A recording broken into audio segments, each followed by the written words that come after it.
Pulto elektros perdavimo sistemos operatorius sako, esas pasirengęs šią žiemą energiją priimti per visas 3 su kaimynais jungiančias linijas iš Latvijos, Kaliningrado ir Baltarusijos.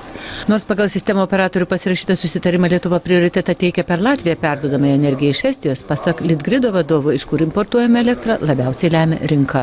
Nors vietinės gamybos yra daugiau negu elektros suvartojimas, tačiau statistika rodo, kad apie 64% elektros yra importuojama. O importo kryptis labai priklausys nuo to, kur rinkos dalyviai susitars su tiekėjais ir tą kryptį pasirinks. Anot Virbicko, Lietuva gali pasigaminti beveik 3 kartus daugiau elektros negu suvartojame. Tačiau didžiąją jos dalį perkame, nes kol kas nėra jokių prielaidų teigti, kad importuojama elektra galėtų būti brangesnė už gaminamą Lietuvoje.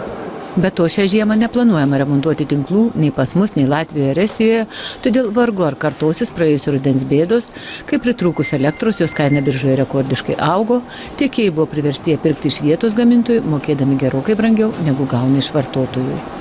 Išvengti panašių bėdų turėtų padėti nauja perdavimo tinklų pralaidumo nustatymo metodika, kuris įgalios planuojama nuo sausio. Lietuva jau parengė savo variantą, tačiau jį dar turi patvirtinti vyriausybė, reikės suderinti ir su kolegomis. Mūsų tikslas ir siekiamybė yra